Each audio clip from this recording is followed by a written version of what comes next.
Hello and welcome back to my vlog, Laugh and Live by Douglas Fairbanks, Sr.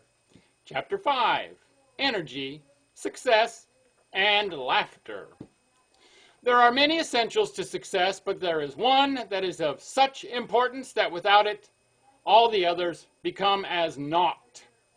The man who wins success is invariably impelled to do the great work allotted him by something within that tells him he can. He may not know exactly what it is, but he knows he possesses it and is able to act on that faith, accomplishing things which seem utterly impossible to other people. This inner determination, once firmly implanted in one's nature, cannot be destroyed or conquered. And this element is energy of mind, which rules the body. But where does this come from? How do the great minds generate this glorious means of self-propulsion? The answer is that in a healthy body, it is inherent from birth, and proper care of the body therefore accentuates within their minds the will to do. If the preceding chapters have been carefully read, we may readily believe that the successful youth must start with a wholesome, generous viewpoint, a good constitution, and a clean mind. We have had an inkling by this time of what one must do to achieve success in a world where competition is keen. We are beginning to realize that these matters are of vital importance and that we are face to face with a problem. Energy is the natural outpouring of a healthy body. It must be directed, it must be controlled, the same as any other living force. Not only is it a positive necessity to the winner, but it must grow and become a natural quality. It does not stand after years of abuse. It does not spring up in the night after a long session of neglect and ill health. All of us possess it in varying ways. That fact ought to convince us that we can get hold of ourselves and build up that which nature has given us, rather than allow it to die away. We all have a certain amount of energy. Why shouldn't we all be successes? We might, to a certain extent, but that doesn't mean that we shall all get rich in the money sense of the world. When we say, why shouldn't we all be successes, we do not mean that everybody in the world must be greedy for money, nor for power and position.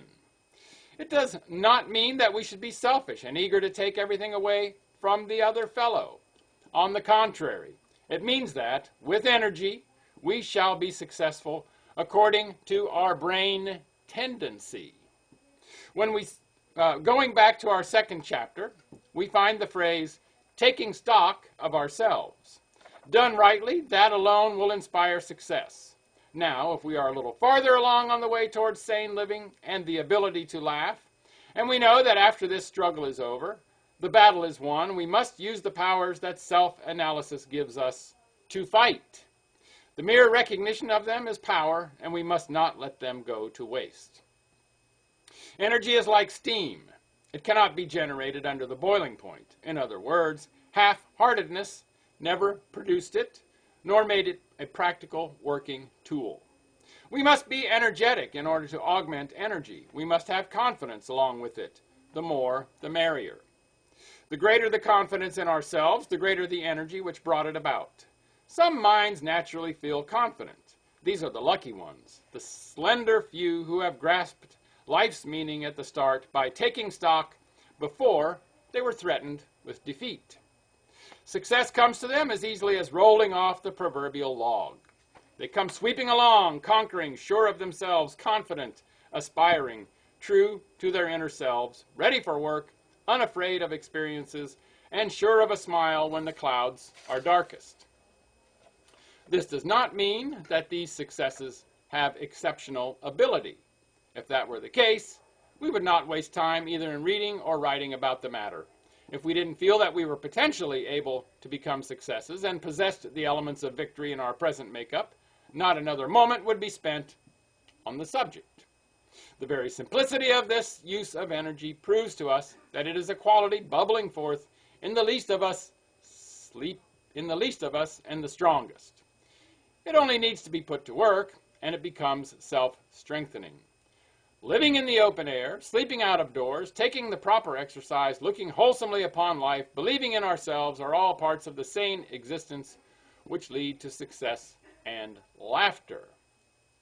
We ought to feel that everything in life possesses elements akin to human feeling. We should not arrogate to ourselves the sole right to rule and reason. And what has this to do with energy? It is only one of the many vistas that open to us when we learn how to laugh and live. And man alive, if we never learn to laugh, we will never learn to live. We must not forget that there can be more than one use made of energy. In the same way that electricity might be misused, so might energy be placed in the wrong service. We must not waste any time, therefore, in getting this energy of ours worked into enthusiasm. Enthusiasm for our life work, for our fellow man, for the zest of life. We must throw ourselves into the battle and carry the standard. We must leap to the front, not waiting for the other fellow to show the way. Spend your enthusiasm freely and be surprised at how it thrives on usage. Enthusiasm being produced by energy must of a necessity depend largely upon that. Now the point is, how shall we guard and keep fresh this element in ourselves? We know that the body is producing this quality. Like the steam engine, we are keeping the fires going by exercise, wholesome thinking, and sincerity of purpose. We are the engineers. Our hand is on the throttle. Sharp turns lie ahead, but our eyes look forward fearlessly. We glance about us to see that we are in the pink of condition.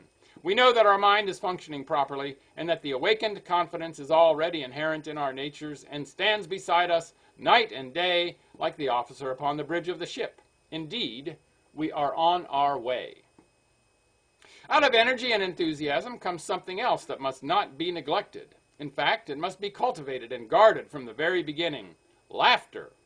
The mere possession of energy and enthusiasm makes us feel like laughing. We want to leap and jump and dance and sing. If we feel like that, don't let us be afraid to do it. Get out in the air and run like a schoolboy. Jump ditches, vault fences, swing the arms. Never fail to get next to nature when responsive to the call. Indeed, we may woo this call from within ourselves until it comes to be second nature. And when we rise in the morning, let us be determined that we will start the day with a hearty laugh anyhow. Laugh because you're alive. Laugh with everything. Let yourself go. That is the secret, the ability to let one's self go. If we follow this religiously, we will be surprised how successful the day will be. Everything gives way before it. And that is the end of chapter 5. Make it a great day, and bye for now.